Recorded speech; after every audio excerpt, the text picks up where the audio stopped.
우리 시간 함께 찬양합시다. 왕대신 주 앞에 함께 찬양하며 나아갑니다.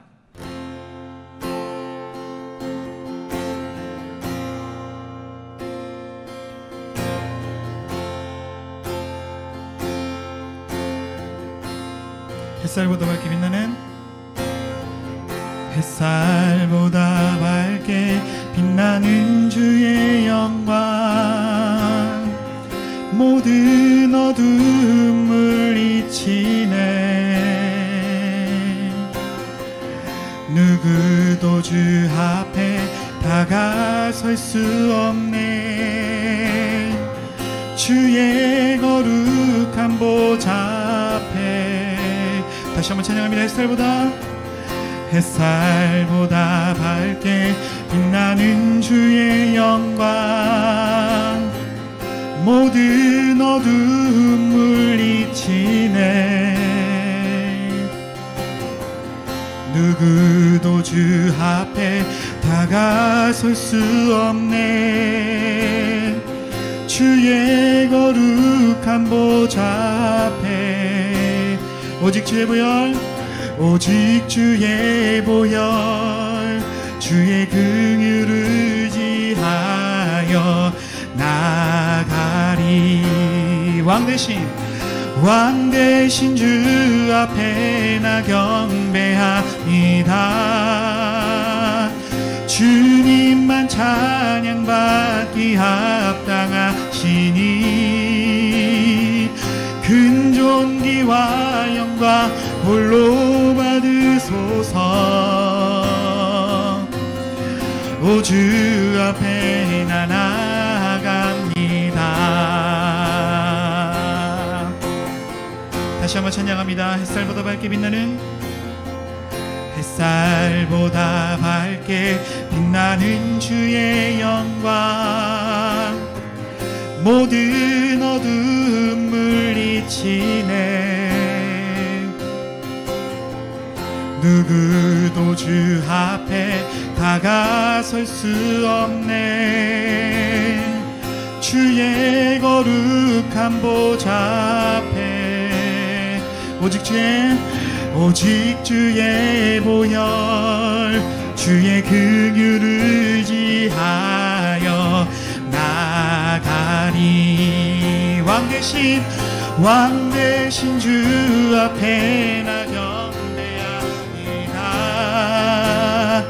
주님만 찬양받기 합당하시니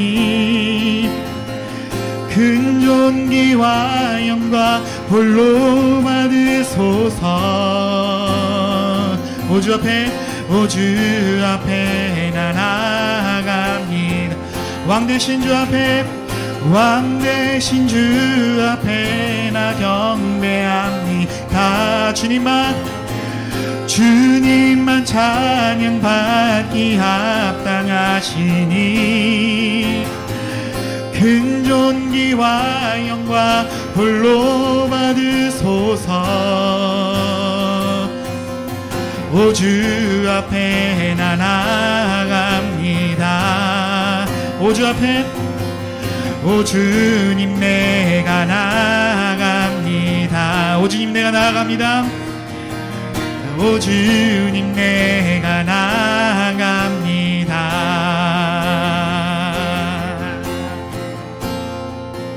아멘. 주님의 이름을 찬양합니다. 우리 이 시간 함께 호산나 찬양하며 나아갑니다.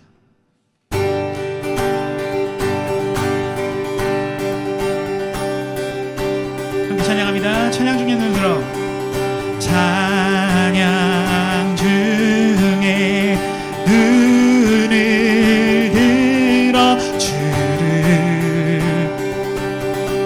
주를 보내. 소망 중에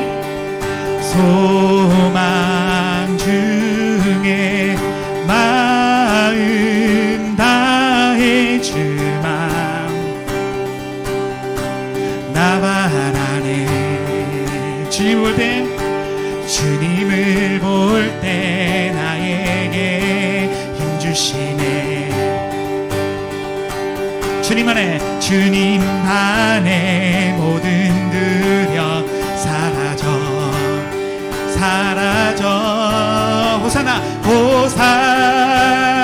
호산나 호산나 구원의 주 하나님 찬양 받으실 주님 호산나 호산나 호산나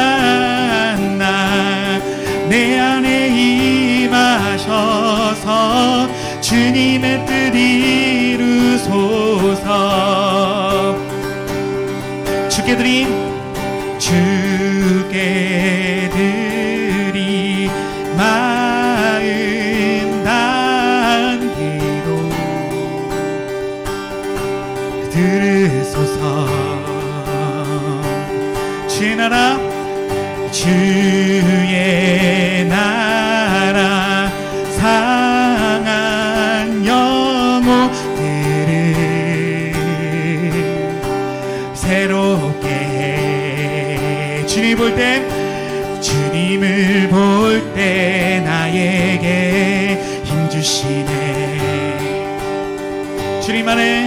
주님 안에 모든 두려움 사라져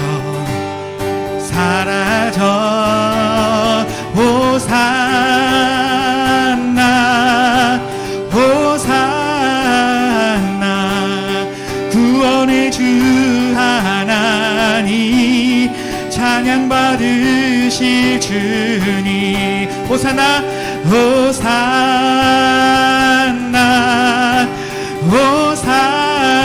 호산나 내 안에 임하셔서 주님의 뜻 이루소 호산나 호산나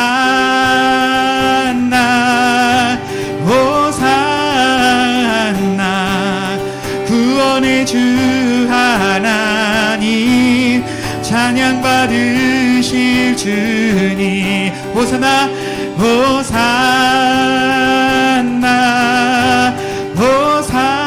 호산나 내 안에 임하셔서 주님의 뜻 이루소서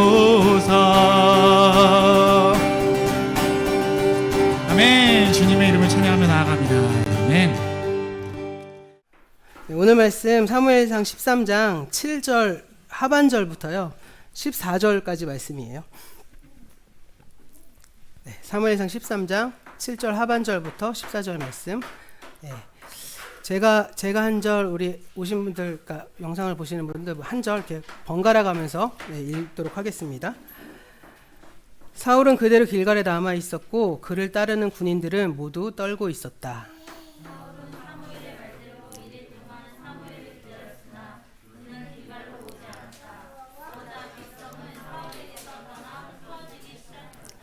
사울은 사람들을 시켜 번제물과 화목제물을 가지고 오라고 한 다음에 자신이 직접 번제를 올렸다.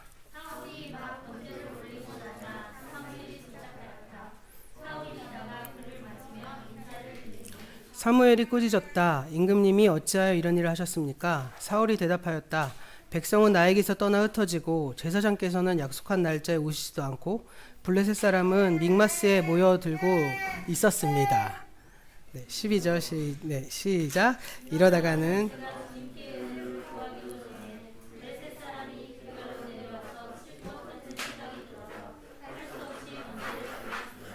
사무엘이 사울에게 말하였다. 해서는 안 될 일을 하셨습니다. 주 하나님이 명하신 것을 임금님이 지키지 않으셨습니다.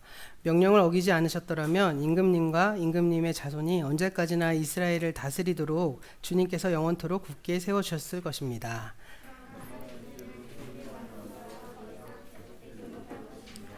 주님께서 임금께 명하신 것을 임금님이 지키지 않으셨기 때문에 주께서는 달리 마음에 맞는 사람을 찾아서 그를 당신의 백성을 다스릴 영도자로 세우셨습니다. 아멘.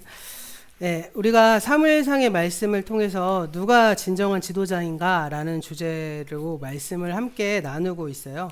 네, 지난 우리가 4주의 시간 동안은 이스라엘의 사사였던 제사장 엘리랑 또 그 이스라엘 지파 공동체, 12지파 공동체의 동맹의 장로들에 대해서 주목해서 그들의 리더십에 대해서 함께 살펴보았는데 그들의 공통점, 엘리와 장로들의 공통점은 무엇이었냐면요. 그들에게 종교적인 행위는 있었지만 하나님의 주대심을 이루려는 소통은 없었다는 점이겠죠. 엘리는 제사장이었습니다. 그는 하나님의 집이라고 할 수 있는, 그러니까 당시로 따지면 지금이면 예루살렘 성전이겠죠. 실로에 있는 중앙성소의 회막에서 섬기는 사람이었습니다. 그렇다면 상식적으로 우리가 보자면 하나님과 가장 가까운 사람, 하나님과 소통을 가장 많이 하는 사람이겠죠. 그런데 성경을 보면 참 불행하게도 엘리는 하나님의 음성을 듣지 못했다라고 나옵니다. 두 번째 살펴본 장로들은 어떤 사람들이었죠? 장로들은 언약궤를 붙들고 블레셋과의 전쟁으로 나갑니다. 근데 왜 언약궤를 붙들고 전쟁을 나갔죠? 처음에는 언약궤 없이 전쟁을 나갔다가 그냥 무자비하게 깨졌습니다. 그래서 이들이 이 전쟁을 하다가 지니까 어떻게 하면 이길 수 있을까를 고민하다가 결국엔 그러면 우리가 하나님의 그 언약궤를 들고 전쟁에 나가면 이길 거야 라는 믿음을 가지고 싸우러 나갔죠. 근데 어떻게 됐나요? 언약궤까지 빼앗기고 전쟁에서 완전한 대패를 거두고 말았습니다.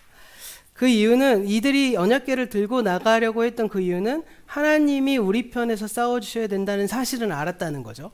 그런데 그들은 왜 하나님이 그들 편에 싸워주셔야 하는지를 알지도 못했고 알려고 하지도 않았고 나는 나의 삶에서 내 마음대로 살면서 하나님의 언약궤를 들면 하나님이 내 편이 되주실 거라는 착각을 한 것이죠.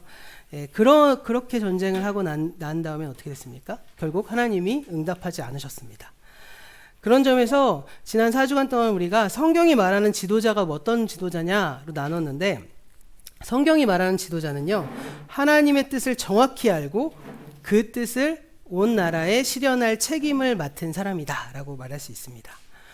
그런데 사사시대 말기 지도자들이 그렇게 하지 못했기 때문에 모든 백성들이요 각자 자기가 좋을 대로 행하면서 제각기 자기 살 길을 찾아 나설 수밖에 없었다는 것이죠.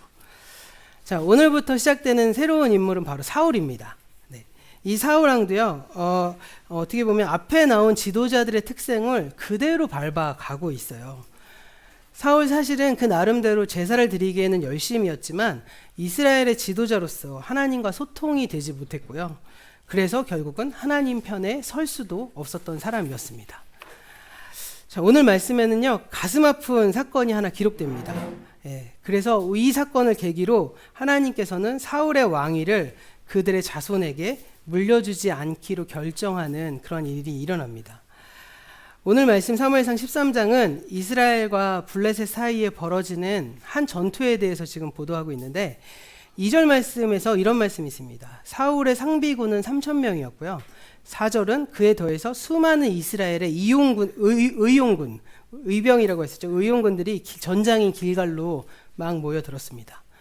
그런데 5절 말씀을 보면 그들이 맞서 싸워야 할 블레셋군의 규모가요, 이스라엘과 비교할 수 없을 정도로 어마어마했습니다. 블레셋의 병거, 그러니까 그 당시 병거면 오늘날엔 전차 정도 되겠죠. 병거가 3만 대고요.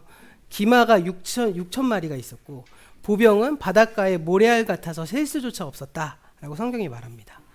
그래서 그 블레셋 대군이 이스라엘을 포위하죠. 그러자 6절에 의하면 그 위세에 놀란 이스라엘 군이 혼비백산에서 굴이든 숲이든 바위 틈이든 구덩이든 웅덩이든 할 것 없이 숨을 수 있으면 모두 찾아서 숨어버리게 됩니다. 그리고 7절 말씀을 보면 어떤 사람은 아예 강을 건너 도망가 버리기도 하거든요.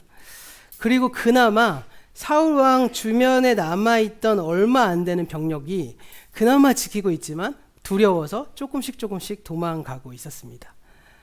그런데 사울은요 그런 상황 속에서 전쟁을 할 수 없었습니다. 왜냐하면 사무엘을 기다려야 했거든요. 사무엘이 사울왕에게 뭐라고 말했냐면 2례 후에 와서 번제와 화목제를 드린 다음에 사울왕에게 무엇을 할지를 내가 가르쳐주겠다 라고 말씀을 했기 때문에 사울은 사무엘을 기다릴 수밖에 없었던 상황입니다. 그래서 사울은요 너무 고통스러운 상황이었지만 두려운 상황이었지만 2례를 기다려요. 그런데 문제는 무엇일까요? 2례가 되어도 사무엘이 나타나지 않았고 남은 사람들마저 다시 흩어지기 시작합니다. 그러자 사울은 사람들을 시켜서 급하게 번제물과 화목제물을 가져오게 한 다음에 자신이 직접 번제를 드리는 장면이 오늘의 말씀의 상황이에요. 그런데 참 아이러니하게도 공교롭게도 사울이 막 번제를 마치자마자 사무엘이 등장합니다. 그리고 사무엘이 등장해서 자신을 기다리지 않고 번제와 화목제물을 드린 사울을 꾸짖죠. 그리고 이 자리에서 사무엘은 하나님께서 그의 왕위, 사울의 왕위를 그에 대해서 끊으실 것이고 새로운 왕을 찾으실 것이다 라고 선언하거든요. 오늘 이렇게 지금까지 이 13장의 말씀을 쫙 훑어 설명드렸는데, 이 말씀에 대해서 이미 알고 계시거나 혹은 지금 제 설명을 들으신 분들은 어떤 생각이 혹시 드십니까? 저는 어렸을 때 이 말씀 읽고 하나님 너무하다 이런 생각했거든요. 아니 뭐 이렇게 심각하게 잘못한 것도 아닌데, 심지어는 사무엘이 늦었잖아요. 오기로 한 날짜에 오지도 않았거든요. 오기로 한 날짜에 오지도 않은 이 사무엘을 너무 기다리다가 어쩔 수 없이 제사를 드린 사울왕을 그렇게 비난할 수 있을까? 라고 생각이 돼요. 근데 이것처럼 이 오늘 말씀에는요, 좀 납득하기 어려운 지점들이 한 2가지 정도가 있어요. 그 중에 하나는 뭐냐면, 사울이 도대체 뭘 잘못했길래 이렇게 생각할 수 있는 겁니다. 그리고 또 다른 하나는, 사울이 저지른 실수에 대해서 하나님 너무 예민하신 거 아니야? 너무 가혹하신 거 아니야? 라는 생각이 든다는 겁니다. 비록 오늘 말씀에서 사울은 명백한 실수를 하긴 했죠. 하나님의 뜻을 기다려야 하는데 기다리지 않고 조급해서 먼저 제사를 드린 건 잘못한 거라고도 볼 수 있을 겁니다. 그런데 사실 오늘 말씀 전에 이 엘리의 시대가 끝나고 사무엘의 시대와 사울왕의 시대로 넘어가는 그 쭉 말씀을 보시면, 사울왕은요 그렇게 큰 실수를 저지르는 사람이 아니에요. 오히려 긍정적인 면이 훨씬 더 많이 부각되거든요. 우리가 아는 사울왕의 좀 안 좋은 이미지는 주로 오늘 말씀 이후에서 다윗과 왕위를 경쟁하면서 벌어지는 사울왕의 못된 행동들을 우리가 기반으로 사울이 하나님 앞에서 잘못했구나 라고 생각하실 수 있겠지만, 적어도 오늘 사건이 있기까지 성경은 사울을 굉장히 긍정적으로 묘사합니다. 어떻게 사울을 긍정적으로 성경은 묘사하고 있냐면요, 첫 번째로 사울왕은 용맹한 군사 지도자로 보여집니다. 하나님의 선택과 기름 부으심으로 왕이 된 이후에 사울왕은요, 전쟁에 나가서 연전연승하는 사람이 됩니다. 11장에서는 암몬과 싸워 이기고요, 13장과 14장에서는 블레셋과의 싸움을 승리로 이끌었습니다. 그리고 14장 47절에 의하면 사울은 사방 원수들에게 맞서서 어느 쪽으로 싸우든지 늘 이겼다라고 말하고 있거든요. 그 정도로 사울은 굉장히 어떻게 보면 전략적으로나 힘으로나 용맹한 군사 지도자였다는 것을 볼 수 있고요. 두 번째로요, 그는 리더다운, 그러니까 지도자다운 아량이 있는 사람이었습니다. 사무엘상 10장 27절 말씀에 보면 그가 왕이 되는 것을 반대하는 사람들이 있었거든요. 처음에 왕이 될 때. 그래서 11장에서 암몬과 싸움에서 이긴 이후에 이제 백성들이 그를 왕으로 이렇게 옹립하는 장면이 나오는데, 일각에서 사람들이 뭐라고 말하냐면, 당신을 왕으로 세우려고 하는 저 사람들을 빨리 처단하자라는 의견들이 나옵니다. 그런데 사울은 넓은 마음으로 그들을 용서하고 품어주는 어떤 그런 아량이 있는 지도자로 부각됩니다. 마지막으로요, 사울왕은요, 하나님의 영이 함께하는 사람이라는 것을 알 수 있습니다.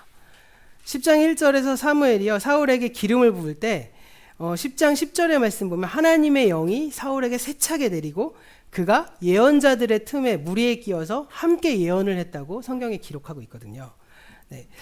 그리고 또 이런 비슷한 일이 성경에 한 번 더 반복되는데, 11장 말씀에서는요, 암몬 족속이 쳐들어와서 이스라엘을 막 능욕하려고 할 때 하나님의 영이 또 사울에게 세차게 내려서 그가 무섭게 분노를 터뜨리고 이스라엘 군대를 승리로 이끄는 장면이 또 나오기도 합니다. 이렇게 지금까지 이 사울에게 긍정적인 면이 엄청 많았다면, 오늘 말씀에 나오는 이 사건, 이것은 어찌 보면 오게티라고 할 수 있지 않을까요? 이 일로 인해서 하나님께서 사울을 야단치는 것은 좀 이해가 되긴 하겠지만, 그로 인해서 왕조를 끊으시기까지 하는 건 너무 가혹하지 않는가라는 생각이 듭니다. 네, 죄송합니다. 네, 아이고 끝났네요. 네, 사실 오늘 말씀을 이해하기 위해서 우리가 주의해야 될 점 가운데 하나는요, 사울과 사무엘의 관계를 우리가 정교 분리의 도식으로 해석하는 건 안 된다는 것을 분명히 먼저 말씀드릴게요. 지금까지 우리는요, 오늘 사건에서 사울의 잘못을 무엇으로 보통 보냐면요, 제사장인 사무엘이 집행해야 할 제사를 사울이 직접 했기 때문에 이 제사장의 영역을 침범한 이 어떻게 보면 사울 왕이 잘못됐다 이렇게 보통 보거든요. 예, 그렇게 보통 보셨죠. 저도 어렸을 때 그렇게 많이 받고 그렇게 공부도 했었거든요. 그런데 이것은요, 오늘 말씀이 의미하는 바를 정확하게 설명하기에는 좀 어렵습니다. 왜냐하면요, 이어지는 다른 성경의 말씀을 쭉 보시면 사울 왕만 제사를 드리는 게 아니라고 나오거든요. 사무엘하 6장에서는요, 다윗 왕이 우리가 잘 아는 말씀입니다. 언약궤를 메고 다윗성으로 옮겨오는 장면이 나오거든요. 그 중에 사무엘하 6장 17절 말씀 한번 띄워주시면요. 네, 다음 말씀 띄워주시면 이런 말씀이 나옵니다. 우리 한번 함께 말씀 읽어볼까요? 시작.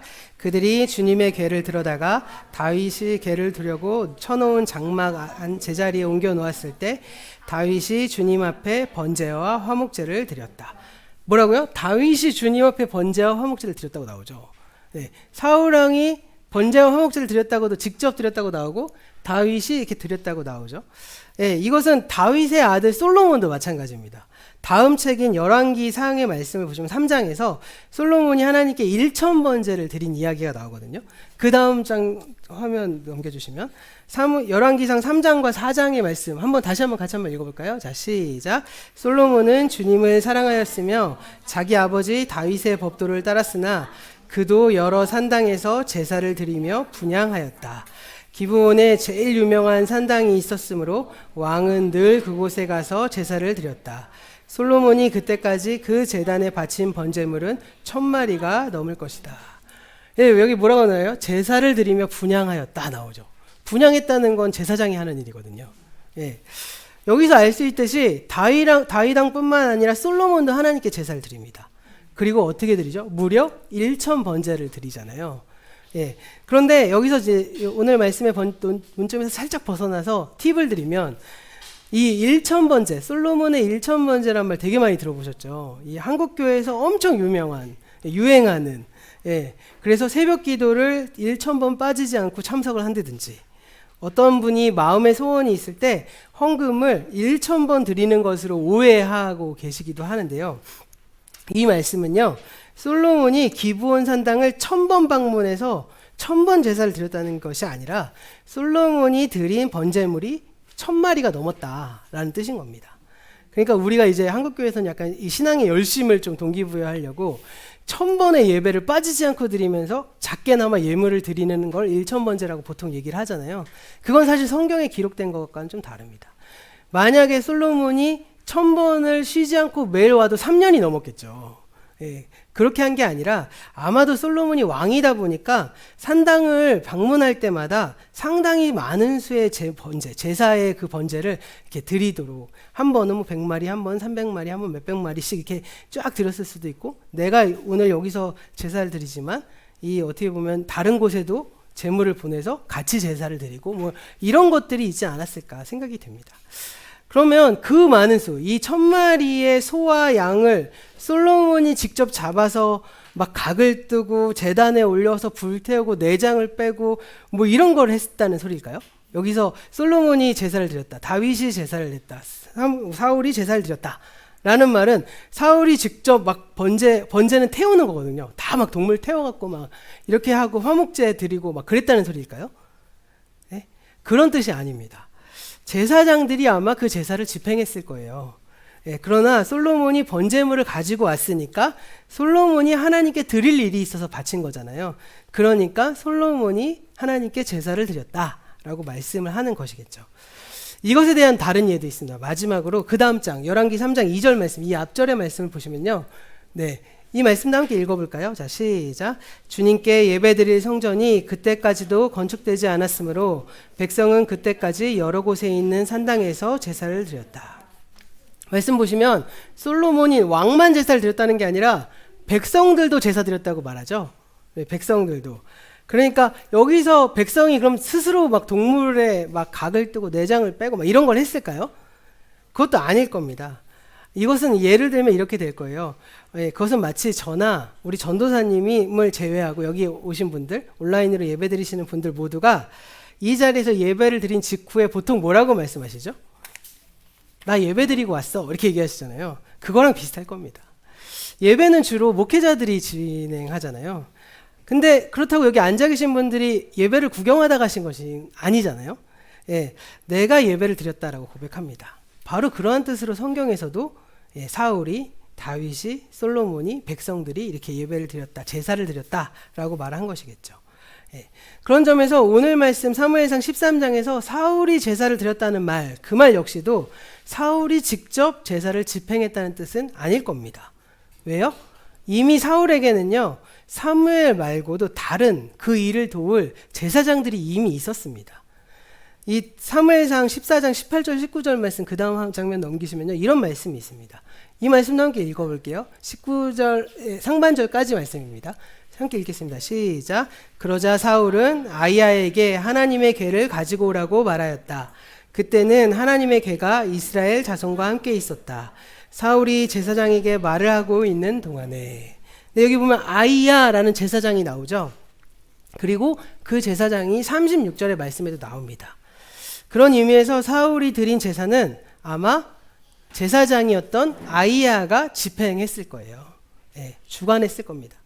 제사장이 있는데 사울이 직접 제사를 집행할 이유가 없기 때문이겠죠. 하지만 그 제사를 명령하고 주관했던 사람은 사울이었기 때문에, 사울이 하나님과 해결할 문제가 있었기 때문에 직접 제사를 드린 거잖아요. 그렇기 때문에 사울이 제사를 드렸다, 이렇게 말을 하고 있는 것입니다. 그래서 처음에 제가 말씀드렸잖아요. 종교 분리의 어떤 그런 시각으로 말씀을 보시면 좀 애매해진다는 겁니다. 사울이 하나님께 제사를 드렸다는 말은 그가 제사장의 영역을 침범했기 때문이 아니라는 거죠. 결국 우리가 지금까지 이 말씀 왜 이렇게 오해했느냐? 오늘날 현대의 어떤 정교 분리적인 도식으로 성서를 해석했기 때문이죠. 지금은 이 어떻게 보면 정치와 종교가 이원화되어 있는 시대잖아요. 근데 제가 처음에 사무엘 설교를 드릴 때도 이 시기에 이제 사무엘이나 엘리나 이 모든 사람들이, 사사들이 자기와 정치와 종교를 분리한 것이 아니라고 보통 말씀드렸습니다. 이때도 마찬가지였다고 보시면 돼요. 그러면 오늘의 첫 번째 질문, 그럼 사울이 도대체 뭘 잘못했냐는 거죠. 사울은 뭘 잘못했을까요? 우리가 지금까지 함께 살펴본 이 사무엘상의 맥락에서 오늘 우리 말씀을 좀 이해할 필요가 있습니다. 사울은 뭐죠? 이스라엘의 첫 번째 왕이었습니다. 따라서 그는 그 이후의 모든 왕들의 모범이 될 것이고요. 또 모든 왕들을 평가하는 잣대가 될 것입니다. 그런 이유로 하나님은요, 사울에게 엄격한 기준을 적용하셨을 거예요. 그리고 그것은 또한 하나님께서 이스라엘의 왕정을 허락하신 것이 결코 하나님의 백성다운 나라를 이루시려는 그분의 계획을 포기한 것이 아니라는 것을 또 보여줍니다. 우리가 사무엘이 이제 이 장로들이 왕을 요구할 때 막 부정적으로 얘기를 하잖아요. 그러니까 이 사사 정치는 하나님이 원하시는 정치고 왕정의 정치는 하나님이 원하시는 정치가 아니구나 라고 생각을 그냥 딱 이분법적으로 생각하실 수 있는데, 그게 아니라 사실은 지금의 이 상황, 어떻게 보면 이 상황이 이 상황을 통해서도 하나님은 왕정이라는 어떻게 보면 정치 체제를 통해서도 하나님은 자신의 뜻과 나라를 펼치시는 분이시구나 라는 것을, 그래서 사울왕을 통해서 그 일을 새롭게 이루시고자 하는구나 라는 것을 우리가 알 수 있는 거죠. 이것은 우리의 삶을 통해서도 그대로 진행되는 역사인데요. 우리가 우리 스스로 하나님의 뜻을 분별하고 그 뜻대로 나아가잖아요. 그러면 그 뜻대로 나아갈 때 어떤 상황에서는 하나님의 뜻과 내 뜻이 일치되는 수가 있고요. 어떤 상황에서는 하나님의 뜻과 내 뜻이 반대될 수도 있을 거예요. 내가 하나님의 뜻을 분별하지 못하고 내 마음대로, 내 생각대로 이게 하나님의 뜻이거니 라고 생각하고 했을 경우들도 있을 겁니다. 그럼 그렇다고 해서 하나님의 역사와 하나님의 뜻이 무너질까요? 없어질까요? 그건 아닙니다. 하나님은요, 그러한 잘못된 선택을 한 사람을 돌이키시러서도, 아니면 그 제도를 다시금 하나님의 뜻대로 이루시고 끌고 가시는 분이시다라는 것을 우리가 알 수 있다는 겁니다. 그래서 이스라엘은요, 왕정을 선택해서 하나님의 주대심, 하나님의 간섭을 벗어나고 싶어 해서 요청한 거잖아요. 그런데 하나님은 결단코 그들을 포기하지 않으시고 오히려 그 왕정이라는 제도, 그들이 요구했던 왕정이라는 제도를 통해서 그분의 뜻을 이루고자 하셨던 것입니다. 그래서 하나님께서 이 하나님의 새로운 계획, 하나님의 역사를 가지고 이 왕정이라는 새로운 제도에 어떻게 보면 그런 기준점을 제시하려고 하신 것이겠죠. 그래서 사울 왕인 첫 왕을 통해서 왕의 본분이 무엇이고, 그리고 하나님께서 그 왕에게 기대하는 것이 무엇인지를 하나님이 알려주고자 하셨다는 것입니다. 왜냐하면 그래야 그 이후에 또 이어지는 왕들이 이 사울을 보면서 아, 내가 어떻게 해야 되는구나 라는 것들을 배우게 될 것이기 때문이겠죠. 그러니까 말하자면 사울은 이후 모든 왕들의 모델이 되어야 했기 때문에 그가 특별히 나쁜 사람은 아니었지만 이스라엘의 모든 왕들의 모델이 되기에는 부족했구나 라는 것을 우리가 알 수 있습니다. 지난주에 저희가 말씀드린 것처럼 사사정치와 왕정제도의 가장 큰 차이점은 권력과 정통성의 출처라고 말씀드렸는데요. 왕정의 정통성은, 그리고 왕정의 권력은 그가 왕이라는 사실 그 자체로부터 나온다고 말씀드린 거 기억하십니까? 그러므로 왕정은요, 하나님이 없어도 그 자체의 논리, 그 자체의 동력에 따라서 작동되는 겁니다. 그러나 사사정치는 오직 하나님이 개입하셔서 말씀하시는 걸 그 사사가 듣고 분별할 때에만 정상적으로 작동되는 것이죠. 그래서 그 권력과 정통성이 사사 자체에 있는 것이 아니라 하나님과의 소통에 있다는 것이다 라고 말씀드렸습니다. 사사가 하나님을 소통할 때만, 하나님과 소통할 때만 그 정통성이, 사사의 정통성이 세워지고 그 영향력이 강해지는 것입니다. 그런 의미에서 하나님은요, 지파 동맹의 요구에 따라서 왕정을 허락하시되 그 왕정 제도를 이렇게 순치시켜서 그것을 하나님의 주대심을 이루는 도구로 사용하고자 한 것입니다. 그러면요, 이 이스라엘이 말하고 있는 왕정과 일반 왕정은 같을까요? 틀릴까요? 달라지는 것이겠죠. 하나님이 새로운 모델을 세우셔서 야, 세상이 말하는 왕정이 아니라 이 왕정이 잘 되는 거야. 이 왕정대로 살아야 되는 거야. 라고 가르쳐 주시는 것입니다. 그러면 그 왕정이 어떻게 하나님의 도구가 될 수 있을까요? 그것은 전에 사사가 하던 일을 이제 왕이 하면 되는 것이겠죠. 왕이 하나님과 소통하면서 하나님의 뜻을 따라서 실현하는 것, 그것이 바로 하나님께서 사울에게 기대하는 역할이었을 것입니다. 다시 말하면 이 시대의 기록으로 정교 분리의 틀로 이해하면 안 된다는 겁니다. 그리고 이스라엘의 역사가 사사 시대로 이후에 왕정 시대로 넘어가는 것이 재정 일치 사회에서 재정 분리 사회로 넘어간 것이 아니라는 거예요. 그래서 일반적인 왕정, 이스라엘 왕정은 다르다는 겁니다. 그러면 이스라엘에서 왕의 임무는 무엇일까요? 이스라엘의 왕의 임무. 이스라엘에서 왕은요, 하나님과 소통해서 그분의 뜻을 알고 그분의 뜻을 이스라엘 백성 가운데 실현해서 온 나라에 하나님의 주대심이 이루어지도록, 그러니까 왕의 주대심이 아니라 하나님의 주대심이 이루도록 이어지게 하는 역할을 감당하는 것이 바로 왕이겠죠. 그것이 바로 이스라엘의 왕의 임무입니다. 결국 정치가 종교를 분리되지 않는다는 것입니다. 그리고 그 속에서 제사장은요, 왕의 역할을 보조하는 역할을 하는 것입니다. 다시 오늘 말씀으로 돌아가 볼게요. 사울로 돌아가 봅니다. 하나님께서 사울에게 기대하신 역할은 무엇일까요? 바로 똑같은 것이겠죠. 사울이 하나님과 직접 소통하고 하나님의 뜻을 깨닫고 그것을 백성들에게 알려주고 그것을 통해서 권력과 정당성을 가지고 하나님의 나라, 하나님의 주대심을 그 이스라엘 땅에 이루도록 하는 것, 이것이 바로 하나님께서 사울왕에 기대하신 역할이겠죠. 그런데 오늘 말씀 가만히 보시면 그 사울왕의 시대에 그 역할을 누가 하고 있죠? 사무엘이 아직 하고 있었다는 겁니다. 사무엘이 역할을 대행하고 있었어요. 그러니까 말하자면요, 엄격한 의미에서 사울은 아직 왕이 되지 못한 겁니다. 왕이 해야 할 중요한 역할을 왕이 아니라 사무엘이 하고 있기 때문이겠죠. 그래서 그런지 사실 지금 이 왕에 대한 명칭도 좀 다릅니다. 우리는 한글 성경으로 임금님이 뭐 왕이 뭐 이렇게 얘기하고 있어서 아, 왕이구나라고 할 수 있을지 모르겠지만 히브리어를 보면 다른 왕들하고 다르게 사울은요, 명칭이 좀 달라요. 원래 히브리어로 왕은 멜렉이라는 뜻이거든요. 멜렉이라는 단어입니다. 그런데 여기서 사울왕은 뭐라고 말하냐면 나기드, 이렇게 나기드라고 하거든요. 나기드라고 말하고 있습니다. 그러니까 사무엘이 사울에게 기름을 부어서 나기드가 되겠다, 이렇게 나옵니다. 그리고 사무엘이 지금 임금님 하고 말하는 것도 나기드 이렇게 얘기하고 있습니다.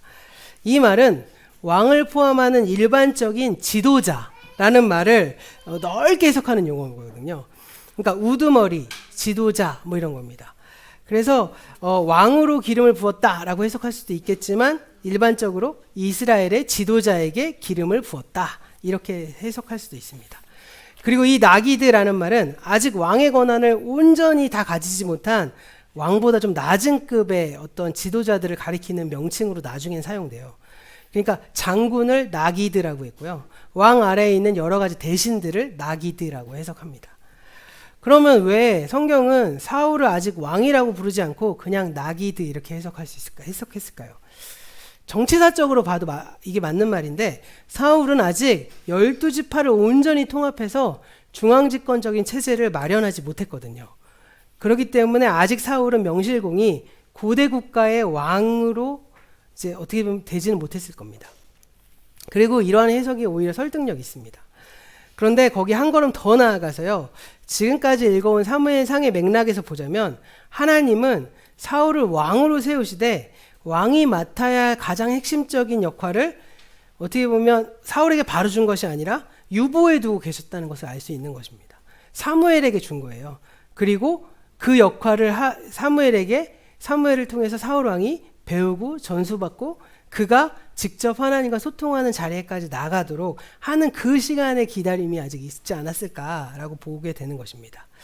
그래서 하나님은 아직 사울을 완전한 왕으로 놓지는 않고 하나님의 주대심을 온 나라에 실현하는 그 책임, 왕이 감당해야 할 그 중요한 책임을 맡을 준비가 되기까지 하나님이 기다리고 계셨다라고 볼 수 있는 것이죠.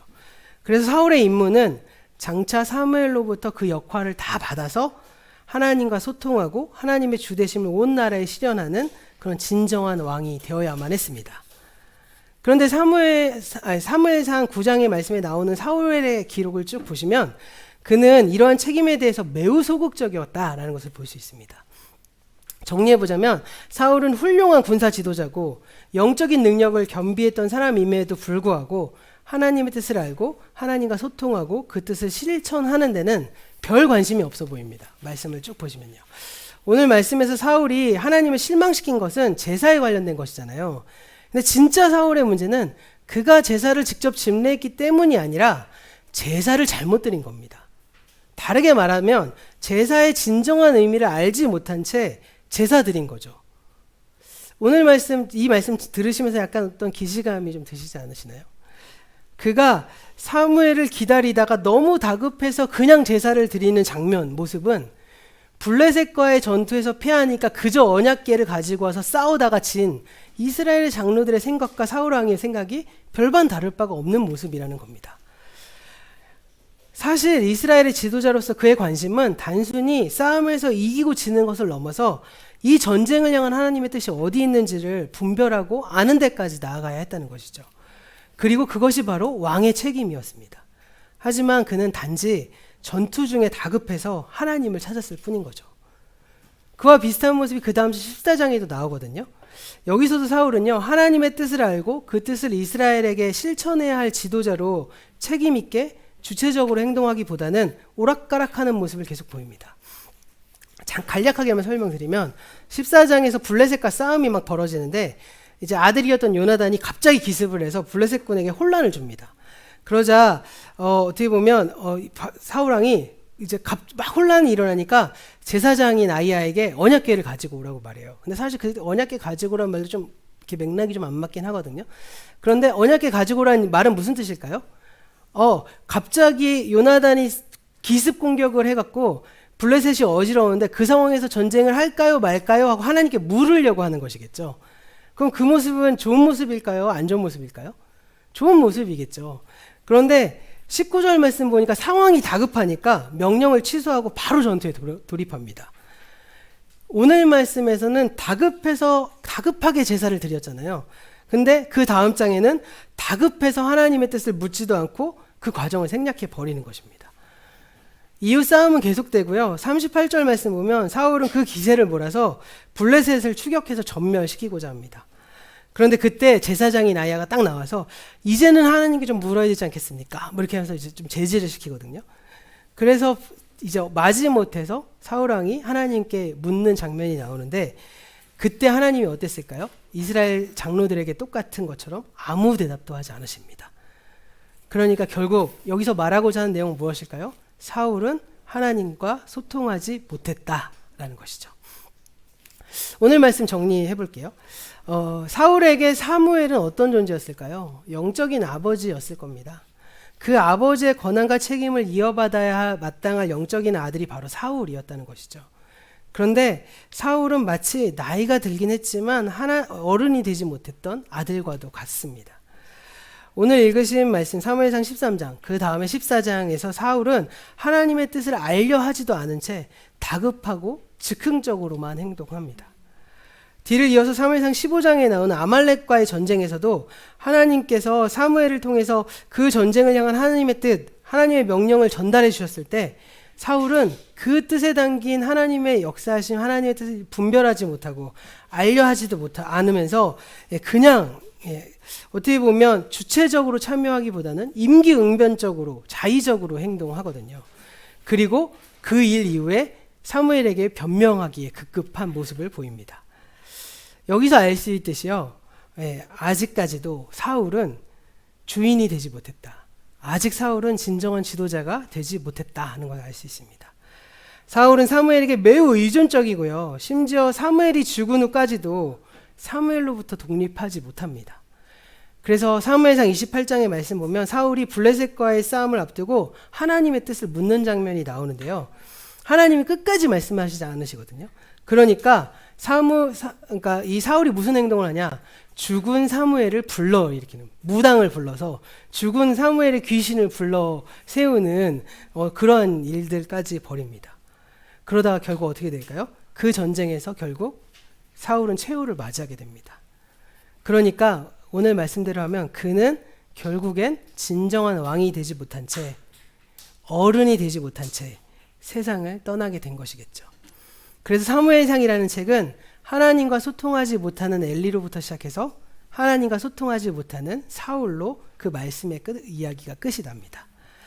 그런 점에서 사울은요, 왕으로서 하나님께 버림받았다고 해석하기보다는 왕의 후보로 발탁된 후에 그 훈련 과정에서 탈락했다라고 보는 것이 더 옳으실 겁니다. 그리고 그 훈련 과정의 평가 기준은 뭐였을까요? 딱 하나입니다. 뭘까요? 하나님과 소통하는 것, 그리고 하나님의 주되심을 이루는 통로가 되는 것. 바로 그 시험에 합격하면 그가 진정한 왕이 되는 것이겠죠. 그리고 그 기준은 이후 모든 왕에게 그대로 적용됩니다. 그것이 바로 하나님께서 사울을 평가하신 기준입니다. 사울은요, 인물이 뛰어났고 인품도 좋았고 뛰어난 군사 지도자로서 연전연승했지만 하나님은 그것을 보지 않으셨다는 거예요. 그가 하나님의 뜻에 얼마나 신실했는지 그거 하나만 보셨다는 겁니다. 왜냐하면 그것이 바로 왕의 임무이기 때문이죠. 그런 점에서 이 사울의 삶을 통해서 우리가 오늘 무엇을 깨달아야 할까? 우리가 신앙적으로 어른이 되어야 되는구나 라는 것을 생각해 보아야 할 것입니다. 우리 모두가 신앙의 주체자가 되어서 스스로 하나님과 소통해야 함을 의미합니다. 그래서 내 삶을 향한 하나님의 뜻을 알고 내 삶에서 신실하게 하나님의 주되심을 이루는 그 일에 내가 주체자가 되어야 하는 것이겠죠. 그래서 저는 개인적으로 제 가장 큰 이슈 중에 하나가 저희 큰애가 이제 중학교 1학년이 됐잖아요. 이제 내년 되면 이제 세상이 무서워할 만한, 북한도 무서워할 만한 중2가 되고 있잖아요. 저는 개인적으로는 우리 큰아이가 또 우리 작은아이가 우리의 딸이 또 우리 이음 공동체 우리 모든 자녀들이 하나님 앞에서 주체적인 신앙인으로 서는 것이 가장 큰 목적이 되어야 하는 것은 아닐까 생각해 봅니다. 그게 우리의 최고의 목표라고 생각해요. 왜냐하면요, 이 일은 부모가 대신해 줄 수도 없고요, 남편과 아내가 그 일을 대신해 줄 수도 없기 때문입니다. 그래서 제가 되게 싫어했던 신학교 다닐 때 이제 그 키에르 케고르라는 네덜란드 철학자가 있는데 그 분의 책을 읽으면서 뭐 이렇게 어렵게 책을 쓰냐 막 이러면서 되게 짜증냈는데, 제가 그분의 그 수많은 책 가운데 딱 하나 강렬하게 남은 그 인상 깊은 그 구절 하나가 있는데, 모든 인간은 하나님 앞에 선 단독자다 이렇게 말합니다. 우리가 공동체로 함께 예배드리고 그 안에서 경험하고 또 체험하고 느껴지는 것이 아무리 많다 그래도 하나님 앞에서는 내 단독자로서의 경험이 없으면요, 우리는 사실은 하나님 앞에서 내가 그냥 흘러서 따라가고 있을지 몰라도 어른으로서 신앙의 주체자로서 바로 설 수는 없을 겁니다. 이것은 그런 점에서 우리가 여기 모인 우리 한 사람 한 사람이요, 하나같이 하나님과 소통을 할 수 있는 신앙의 주체자가 되어야 한다는 것이죠. 제가 처음에 누가 지도자인가 라는 말씀으로 주제를 잡았을 때 제가 오늘날 우리나라, 오늘날 대한민국, 오늘날 전 세계에서 각 개인은 하나님 앞에서 지도자로서의 삶의 자각을 가지고 살아야 된다고 말씀드렸잖아요. 예, 내가 우리 리더는 누군데, 우리 교회 리더는 누군데, 우리 가정의 리더는 누군데, 이렇게만 생각하시면 안 되고요. 그 이상의 것을 생각하시는 게 무엇이냐? 내가 지도자로서, 내가 하나님 앞에 선 단독자로서, 어른으로서, 내 신앙의 주체자로서 난 무엇을 하고 살아갈 것이냐라는 생각을 하고 살아가셔야 된다는 것이죠. 그것이 바로 참 재밌게도, 재밌는 건 아니지만 심각할 수도 있겠지만, 그것이 바로 하나님이 우리를 평가하시는, 나를 평가하시는 기준, 그것 하나인 것입니다. 우리가 하나님 앞에 얼마나 많은 헌금을 하고, 내가 하나님 앞에 얼마나 많은 일들을 하고, 봉사를 하고, 선교를 하고, 이게 아니라 하나님이 우리를 보시는 건 내가 하나님과 얼마나 신실하게 소통하고 있는가, 내가 하나님 앞에 얼마나 주체자로서 서는 것인가, 그래서 내 삶에 그분의 뜻을 이루어가고 있는 것인가, 그것 하나로 우리를 평가하신다는 겁니다. 우리가 진정한 지도자로서의 삶을 살아가는 방법 역시도 그것이고요. 하나님과 소통을 잘 하는 것, 이것입니다. 그래서 오늘 말씀을 통해서 우리 모두 더 나아가서 오늘부터 다시 이렇게 모여서 시작하는 우리 이음교회 여정을 통해서도 우리의 공동체가 하나님 나라를 이루어내는 통로가 될 뿐만 아니라 하나님과의 소통을 통해서 또 더 나아가서 하나님 편에 서는 행동을 통해서 이 땅에 하나님의 주되심을 이루어내는 우리 모두가 되기를 소원합니다. 그래서 오늘부터 시작될 그 발걸음 속에서 우리가 가장 집중해야 될 점은 무엇이죠? 내가 하나님 앞에 어떻게 주체자로 설 것인가? 내가 하나님과 어떻게 소통할 것인가? 나의 가장 큰 목적은 무엇일까? 나와 내 가정과 우리의 교회가 각자 주시는 하나님의 그 주체자로서의 사명을 가지고 그것이 연합해서 우리만의 색깔을 어떻게 드러낼 것인가 하는 점이겠죠. 그래서 우리 더 그런 결단 이후에 하나님의 편에 서는 행동을 통해서 정말 우리가 그러한 통로가 되는 우리 모두가 되기를 간절히 소원합니다.